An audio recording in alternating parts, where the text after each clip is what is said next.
Welcome, dear friends. I'm Tama.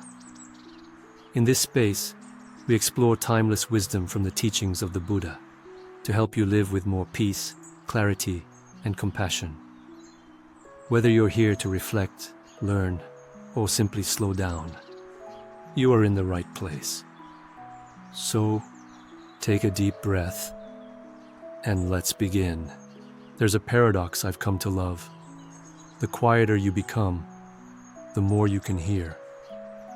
In a world obsessed with motion, noise, productivity, it's easy to forget that stillness isn't absence. It's not lack. It's not doing nothing. Stillness is presence, distilled. Some of the most powerful beings in history, the Buddha, Jesus, Gandhi, they didn't roar their truths. They sat. They withdrew. They listened deeply to the silence that most of us run from. And in that stillness, they found clarity, strength, peace. Today, I want to offer you 5 insights drawn from Buddhist wisdom, each one an invitation back to your center, to a power that doesn't shout, but whispers, a power that doesn't grasp, but rests, a power that, once touched, never truly leaves you. When I was younger, I equated momentum with meaning. The busier I was, the more I believed I mattered. But slowly, the edges of my life began to fray. It wasn't until I stopped, truly stopped, that I realized I wasn't living. I was performing. Stillness saved me. Let's begin with the first insight: conscious breathing. Now, this isn't about deep inhales to calm yourself down when stressed, though that can help. This is subtler. This is about witnessing your breath, not manipulating it, just being with it. Buddhist monks sit for years watching their breath, not to master it, but to meet themselves beneath it. Because when you breathe consciously, your nervous system softens.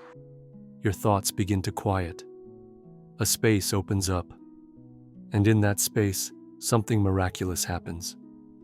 You realize you are not your thoughts. You are the one watching them. There was a time when I mistook every thought for truth, every anxious idea, every judgment. But sitting in stillness, simply watching my breath, I noticed something. Thoughts pass, but I remain. And in that stillness, I met myself again. The second insight is the art of present moment awareness. Buddhist wisdom teaches that the now is the only place life ever actually happens. The past is a memory. The future is a projection. But this moment, the breath you're taking right now, that's reality. Present moment awareness doesn't mean silencing your mind. It means returning, again and again, to now. The feeling of your body in a chair, the sound of the wind outside, the flicker of light on your skin. This isn't escape, it's arrival. When I was living in the city, life moved fast. Subway announcements, meetings, deadlines. I remember one day just standing in the middle of a busy intersection, hundreds of people flowing around me. And I stood still. I breathed. And for just a moment, I wasn't lost in the current. I was the stillness at the center of the storm. The third insight: noble silence. We've become so conditioned to fill silence, scrolling, talking, consuming. But silence isn't a void. It's a portal. It's in silence that we hear what matters most. Noble silence doesn't mean never speaking. It means you speak only when it's necessary, and from a place of presence. You listen more. You pause before responding. You give space for yourself and for others. And slowly, you discover much of what you once rushed to say never needed saying at all. Some of the most meaningful conversations I've had never involved words. just eye contact, just breathe, just the spaciousness to feel without filling it. The fourth insight is perhaps the hardest for modern minds: letting go of control. We've been taught that if we just try hard enough, plan better, worry more, we can bend life to our will. But Buddhist wisdom reveals a paradox. The more we try to control, the more life resists. The more we let go, the more life flows. Letting go isn't passivity, it's wisdom.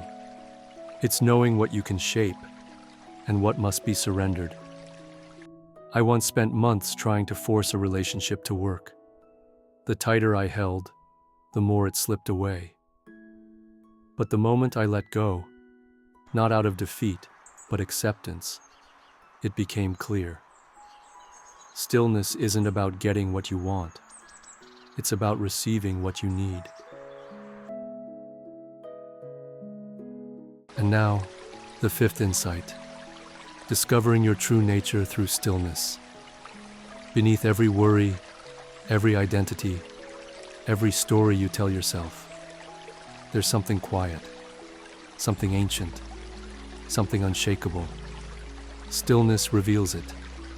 The more you sit with yourself, the more the layers begin to fall away. You stop identifying so much with thoughts, and you begin to realize you are not the passing weather. You are the sky. This isn't just poetic metaphor. It's real. I've sat in the middle of emotional hurricanes, and yet, there was always a deeper stillness inside me. And the more I trusted that stillness, the less the storm scared me. So how do we begin? You don't need a retreat. You don't need perfect silence. You need 5 minutes. Just sit. Close your eyes.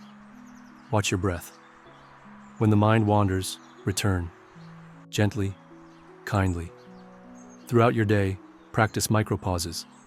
Before you send that email, pause. Before you react in anger, pause. Before you say yes when you mean no, pause. In those pauses, you reclaim your life. The ancient masters understood what we are slowly rediscovering. Stillness is not withdrawal from life. It's deeper participation. When you become still, you don't disconnect. You reconnect with yourself, with wisdom, with grace. Your stillness is not a luxury. It's not selfish. It is a service.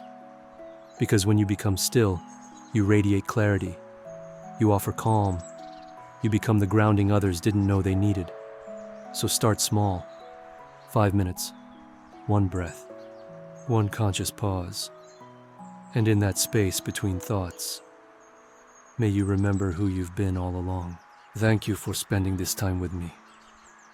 If this teaching brought you peace or insight, I invite you to like, subscribe, and share it with someone who may need it.